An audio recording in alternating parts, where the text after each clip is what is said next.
Nāksim Dievu priekšā lūkšanā un noskaņosim sevi Dieva vārdam.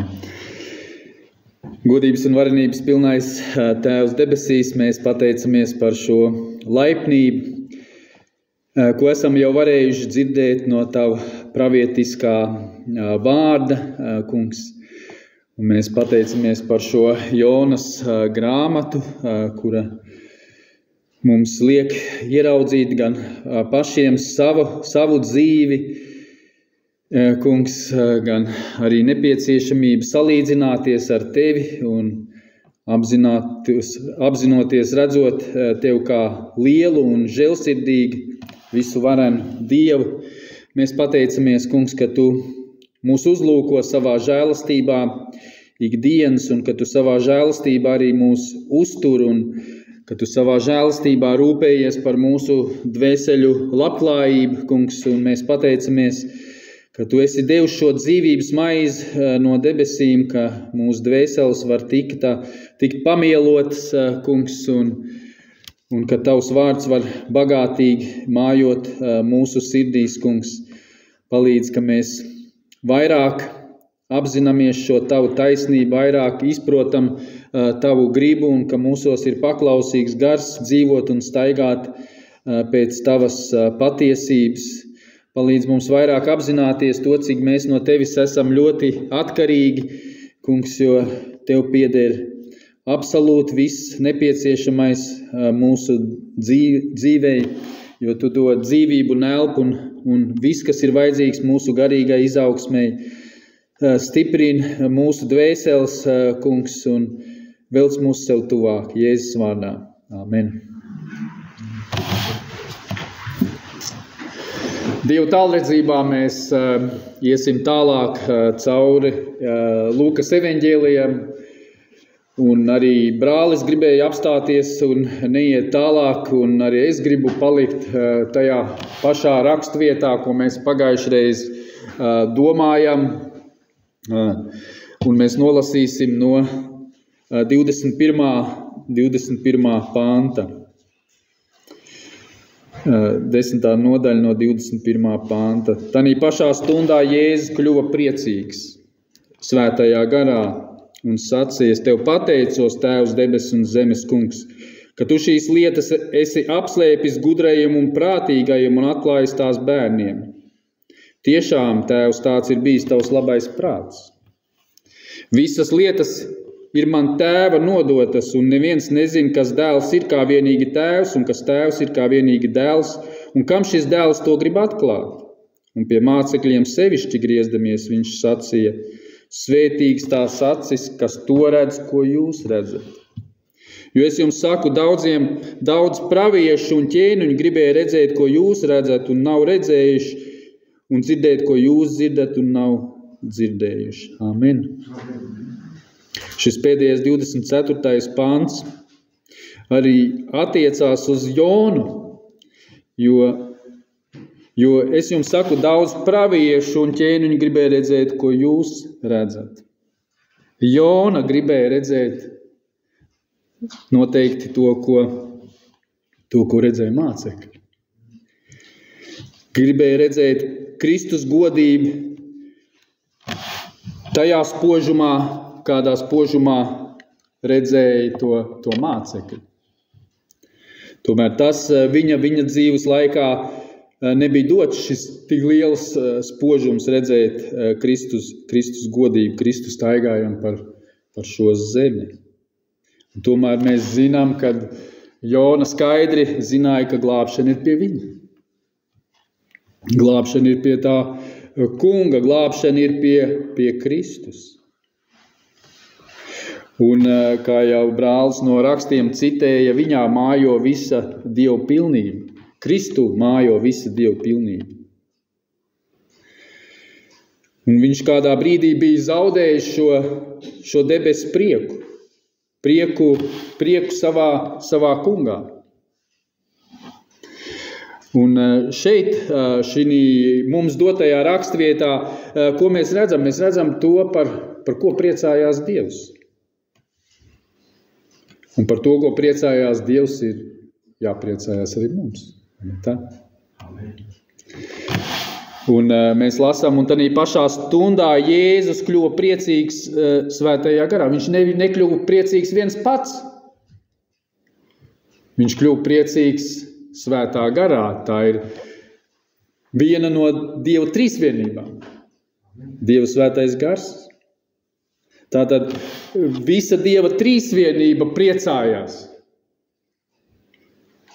Priecājās par glābtām dvēselēm. Un mēs zinām, kā ir rakstīts, ka Dievam jau nav prieks par grēcinieku nāvi. Ne? Viņam nav par to prieks. Bet viņam ir prieks par to, ka grēcinieki atgriežas no sava ļaunā ceļa. Ka viņi nāk pie Dieva, ka viņi nāk patiesā grēku nožēlā. Un ja kādi no jums šaubās par savu glābšanu, tad es jums gribu pateikt, jums nav nekādas atlaides. Ja jūs dzirdat vēsti par Dieva evaņģēliju, par Dieva žēlastību, jums ir vienkārši jānāk grēku nožēlā. Jānāk grēku nožēlā, jākrīt uz ceļiem, uz sava vaiga un jālūdz Dievam pēc žēlastības. Jo Dievs glābi. Dievs glābi satriektas dvēseles. Dievam ir labs prāts uz tādiem, kam ir satriektas dvēseles. Dievs saka, ka es tādu uzlūkošu, kam ir satriekta dvēsele. Ko mēs šajos pantos redzam? Mēs šajos pantos redzam Kristus absolūto autoritāti, ko viņam ir devis Dievs. Kad par vienu šo teikumu, ja mums ir jāpārdomā, kāda ir Kristus autoritāte, kāda bija viņam autoritāte. Ko jūs varētu nosaukt kaut vienu no Kristus autoritātes tā spēka? Kristum ir autoritāte, mīļie, piedot grēkus. Viņam ir šī absolūtā autoritāte. Piedot grēkus. Par to farizēji dusmojās uz Jēzu. Ka viņš pielīdzina sevi Dievam. Ka viņš, un farizēji uz viņu skatījās, kas tu tāds esi, sacīdam, ka tu kādam vari grēkus piedot. Jo vienīgi, ka tikai Dievs var piedot. Bet Kristum ir šī autoritāte, jo Kristus ir Dievs. Viņā mājo visa Dieva pilnība. Par ko vēl Kristum ir autoritāte? Kristum ir autoritāte par dabu. Kristus apsauc vētru, sacīdams klusu mierā. Kā mēs lasījām ebreju vēstulē, caur viņu viss ir radīts.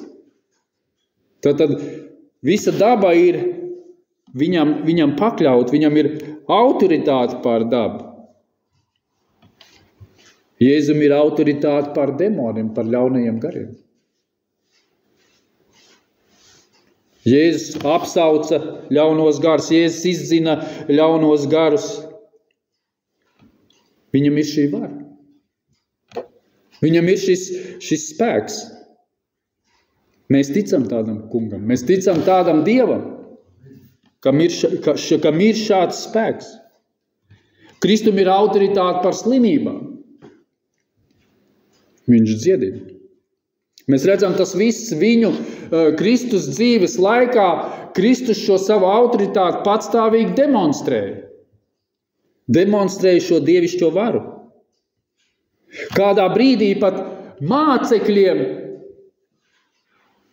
Kristus deva šo varu izbaudīt. Tad, kad viņš izsūtīja šos 70 mācekļus. Ka viņi varēja dziedināt, izdzīt ļaunos garus, sludināt Dievu valstību. Tāpatās Jēzum ir autoritāte pār pasaules vareniem. Viņš spēja locīt ķēniņu sirds kā ūdens strautas upes. Pilātam viņš teica, tev nebūtu nekādas varas, ja tā tev nebūtu dot no augšienes. Viņam ir vara pār pasaules vareniem. Tāpatās Jēzum ir vara pār apstākļiem.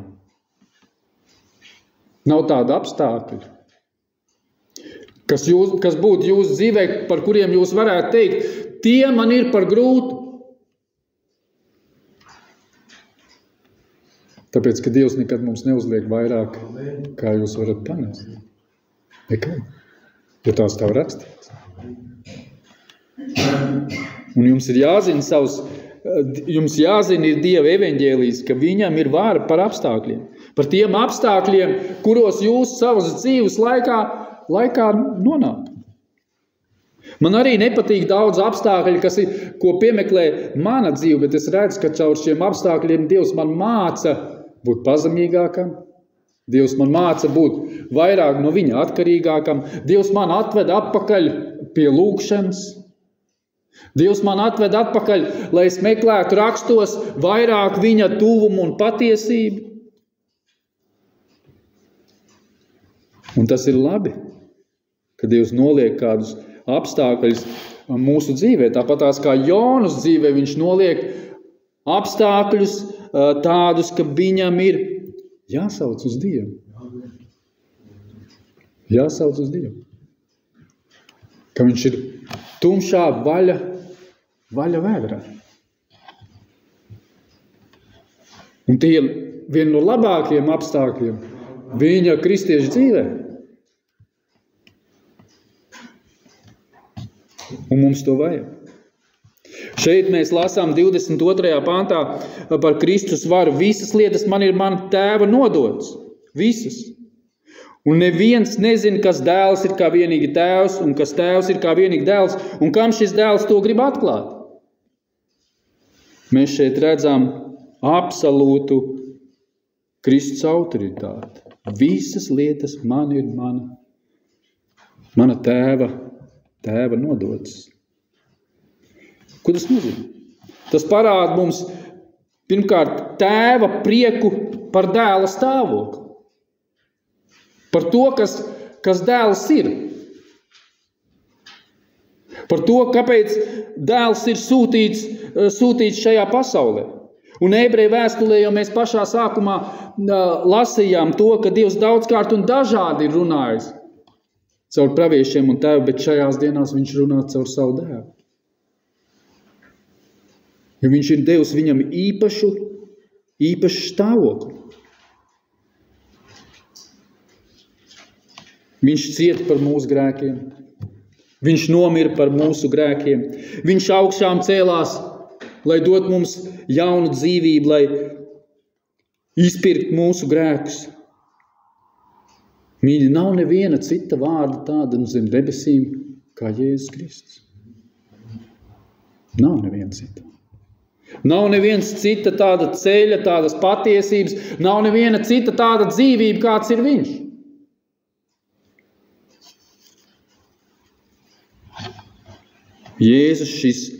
Jēzus Kristus stāvoklis.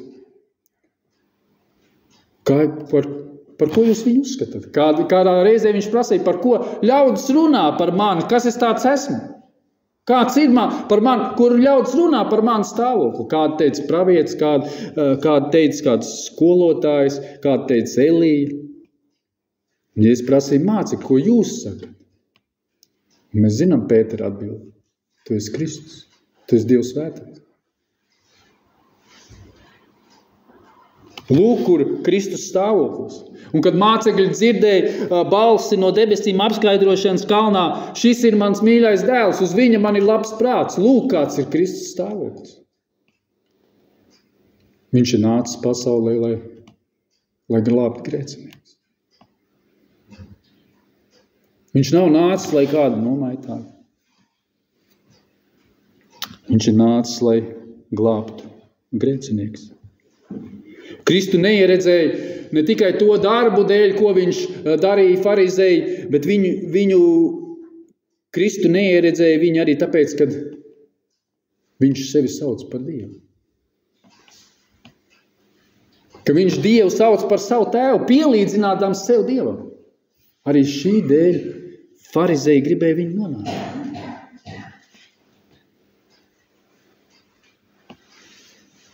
Kad mēs šeit sēžam vai stāvam, Un kā mēs Kristu redzam? Kādu stāvokli viņš ieņem tavā sirdī, tavā dzīvē? Vai viņš ir tavs dzīves kungs? Vai tu viņu priekšā esi nācis, izsūdzējis savus grēkus? Vai tu esi apzinājies, ka viņš ir tikai vienīgais ceļš, patiesība un dzīvība, un ka nav nekā cita, un nebūs neviena cita? Vai tu gaidi atkal uz viņa atnākšanu? Kad mēs šeit lasām šos vārdus, visas lietas man ir mana tēva nodots. Absolūti viss. Viņam ir iedot pilnīgs, absolūti dievišķs stāvoklis, ka viņā mājo visa dieva pilnība. Un par to priecājās tēvs. Tēvs priecājās par dēlu stāvokli. Mēs lasām, kad Jēzus par sevi saka, neviens man nav licis manu dzīvību atdot. Es pats to atdodu. Es to atdodu brīvprātīgi. Es to atdodu, lai to atkal saņemtu atpakaļ. Bet par ko viņš atdod savu dzīvi? Viņš atdod savu dzīvību, lai izpirkt daudzus. Un tāpēc mums ir viņam jāuzticās, mums ir jāpaklaus viņa dotajiem vārdiem, viņa izdvestajiem vārdiem, ko viņš ir runājis uz mūsu dvēselēm, ka svētīgi ir gara nabaga, svētīgi ir tie, kas pie viņa nāk. Grēka nožēlā.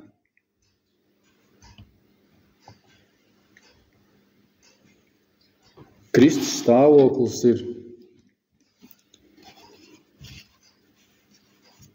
ir absolūts. Viņa standarts ir nelokāms. Otra lieta, par ko mēs varam pieskārties šeit un domāt, ir tā, pirmā lieta, tēvs priecājas par dēla stāvokli, bet tēvs priecājas arī par dēla varu. Viņam ir zināma vara. Jāņa evaņģēlijā 13. nodaļā, 3. pantā mēs lasām. Zinādams, ka tēvs visu bija licis viņa rokās, un ka viņš pie Dieva aiziet, kā viņš no Dieva ir nācis. Ko mēs šeit redzam? Mēs redzam, ka Dievs ir devis viņa Kristus rokās visu varu. Viņš visu ir ielicis viņa rokās. Šeit pat drusciņ tālāk 16. nodaļā Jāņa evaņģēlijā 15. pantā. Viss, kas tēvam pieder man. Tāpēc es jums sacīju, ka viņš ņems no tā, kas ir mans, un jums to darīs zinām. Viss, kas viņam pieder. Viss, kas pieder tēvam, pieder arī dēlam. Un to mēs arī lasām šeit. Visas lietas man ir mana tēva nodotas, un neviens nezina, kas dēls ir kā vienīgi tēvs, un kas tēvs ir kā vienīgi dēls, un kam šis dēls to grib atklāt.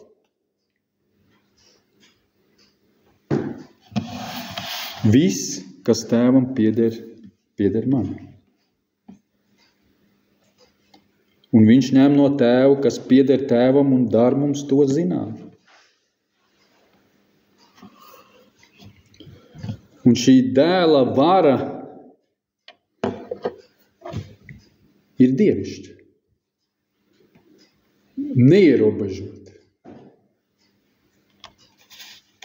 Kā jau es teicu iesākumā, mums ir jāapzinās šī Kristus autoritāte par viņa stāvokli, par viņa varu.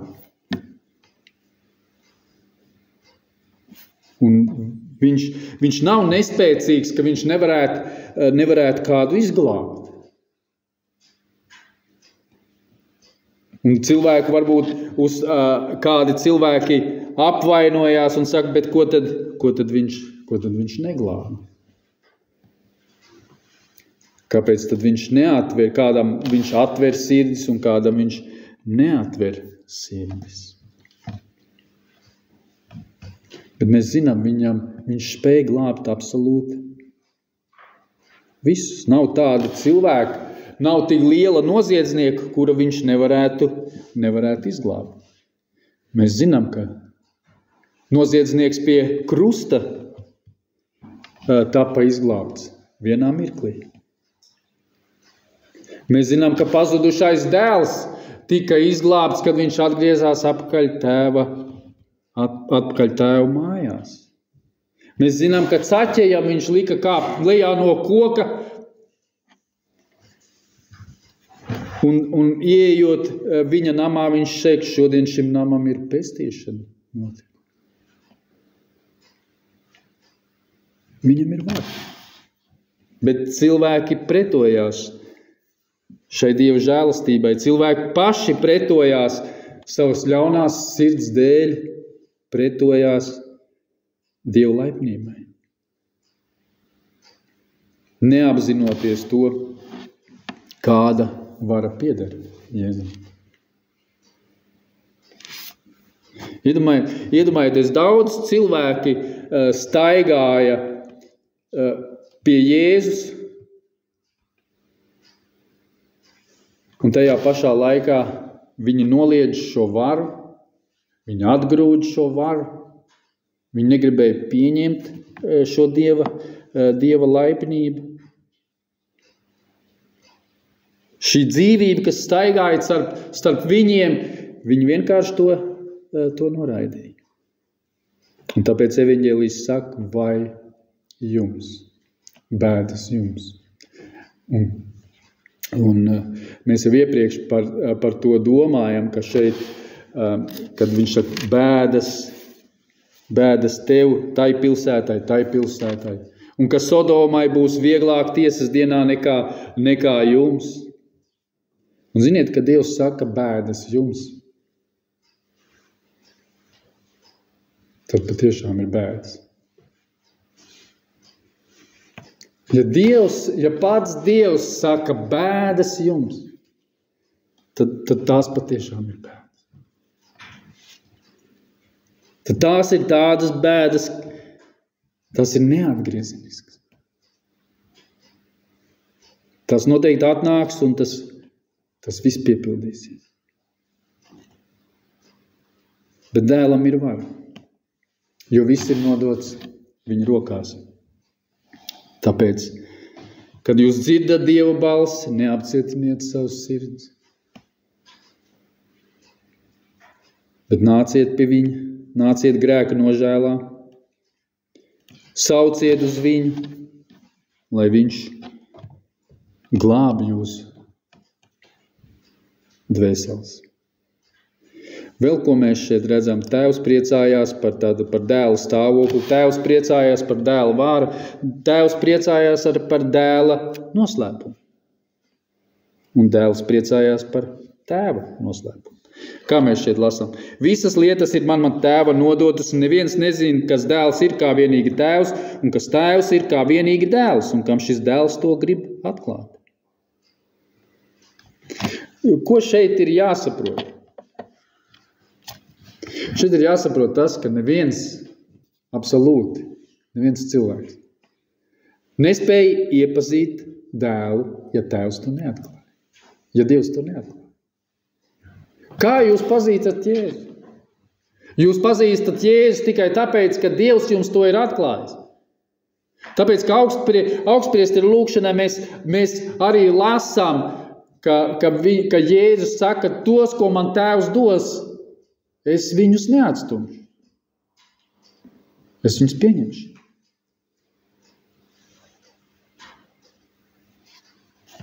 Un tikai tādā veidā mēs pazīstam dēlu. Tikai tādā veidā mēs apzināmies, kas ir Kristus. Un arī otrādi. Neviens nevar iepazīt tēvu, Dievu. Neviens. Absolūti neviens. Ja to neatklāja dēls. Tas nav vienkārši, tas nav iespējams. Nav iespējams iepazīt Dievu. Tā kā daudzi cilvēki kādi saka, es ticu Dievam, bet es neticu Jēzum Kristum. Tas nav pilnīgi, tas nav iespējams. To cilvēks pats ir izdomājis savā prātā, jo nav iespējams šāda matemātika. Jo dēlam ir šis stāvoklis un vara atklāt tēvu. Un viņš to dara. Viņš to dara šajā brīdī, ka mēs varam vairāk iepazīt Dievu. Patiesībā man kaut kur pārņēma tāda greizsirdīga skumjas, ka brālis teica, ka es apstāšos, ka es neiešu. Es gribēju vairāk dzirdēt, ka viņš runās par Dieva varenību. Ka viņš vairāk stāstīs par Dieva raksturu. Un man būs jāgaida līdz nākamajai reiz. Un paldies Dievam.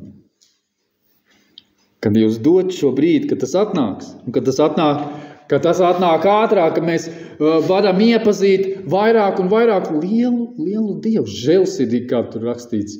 Mīlestības pilnu. Bagātu žēlastībā. Viņš ir bagāts žēlastībā. Viņš grib piedot. Viņam nav prieks par grēcinieku nāvi. Un kā mēs lasām, kam tiek atklāts? Tam, kam Jēzus to vēlās.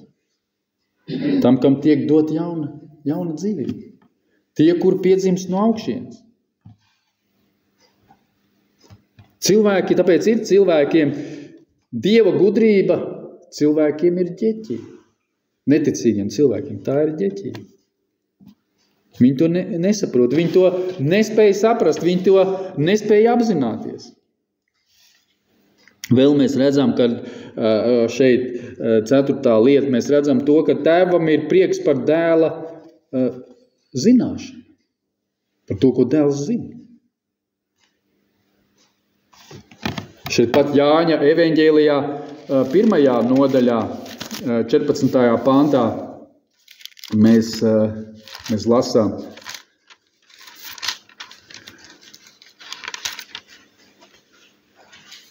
Un vārds tapa miesa, mājoja mūsu vidū, un mēs skatījām viņa godību. Tādu godību kā tēva vienpiedzimušā dēla, pilnu žēlastības un patiesības. Tēvs priecājās par šo dēla pilnību. Un šis vārds, Jēzus, tapa miesa. Šīs zināšanas mājoja mūsu vidū. Un mēs skatījām viņu godību, tādu godību kā tēva vienpiedzimušā dēla, pilnu žēlastības un patiesības. Un ka mēs šeit lasām, un visas lietas man ir mana tēva nodotas, neviens nezina, kas dēls ir kā vienīgi tēvs, un kas tēvs ir kā vienīgi dēls. Dēlam ir šīs zināšanas par tēvu. Tāpēc tikai viņš spēja mums atklāt to, kāds ir patiesas dzīves Dievs. Un tālāk mēs šeit lasām šo iemeslu ikviena mācekļa svētībai. 23. pantā. Un pie mācekļiem sevišķi griezdamies, viņš sacīja, svētīgs tās acis, kas to redz, ko jūs redzat. Šeit mēs redzam to, ka Kristus parāda iemeslu svētībai to, ka jūsu vārdi ir ierakstīti debesīs. Un mēs skaidri apzināmies, mēs saprotam, ka šī svētība, ko Dievs mums ir dāvājis, tā ir nepelnīta. Nepelnīt nākus mums no Dieva. Ja mēs šeit lasām, neviens nezina dēlu kā vien tēvs, un neviens nezina tēvu kā vien dēls, un kam dēls to grib atklāt. Tā ir svētība. Nepelnīta svētība. Iedomājieties, mēs kādreiz priecājamies par to, ka mēs pazīstam tādu slavenību vai tādu slavenību vai tādu slavenību. Ka mēs esam bijuši rokojušies ar kādu slavenību. Bet šeit ir kaut kas pārāks. Šeit ir kaut kas pilnīgi, ko mēs pilnībā nespējam nespējam aptvērt. Dievs, Kristus mums atklāja Dievu. Kristus mums atklāja, Tēvs mums atklāja Kristu. Tā ir svētība. Un mēs redzam par to, kā šeit tālāk ir rakstīts, jo es jums saku, daudz praviešu un ķēniņu ir gribējuši to redzēt. Viņi to neredzēja. Viņi to neredzēja tādā veidā, kā to redzēja mācekļi, un viņi to neredzēja tādā veidā, kā mēs šodien caur evaņģēlijas požumu to redzam. Ka Dievs, kā jau arī ir sacīts evaņģēlijā, Dievs pēdējos laikos viņš vairāk un vairāk atklāja sevi cilvēkiem. Un tā ir mūsu svētība. Mūsu svētība ir vēl tā, ka mēs saņemam šīs debesu vērtības. Mēs saņemam nevis kaut kādas laicīgas šīs zemes svētības, bet mēs saņemam mūžīgas svētības, ka jūsu vārdi ir ierakstīti debesīs. Un iedomājies, evaņģēlijs, viņš nav no zemes ņemts. To nav izgudrojis cilvēku prāts, bet evaņģēlijs ir nācis no debesīm. Iedomājieties, kāda tā ir svētība saņemt šo dzīvības vārdu, kurai ir debesu vērtības. Tāpēc šeit ir svētīgs tās acis, kas redz. Un svētīgs tās ausis, kas dzird, svētīgs tas, kas to piedzīvo. Jo daudz ir gribējuši, viņi to nav varējuši. Vai jūs to savā dzīvē redzat? Vai jūs savā dzīvē redzat Kristus darbu savā sirdī? Vai jūs novērtējat to, ka ne ar zeltu un sudrabu jūs esat atpirkti, bet ar dārgām Jēzus Kristus asinīm? Vai jūs to vispār apzināt? Spējat tanī iegremdēties? Tas ir brīnums, mīļie, un tas ir spēks. Un mēs redzam šo Kristus godību, mēs zinām, mēs nekad paši nebūtu nākuši pie ticības. Nekad.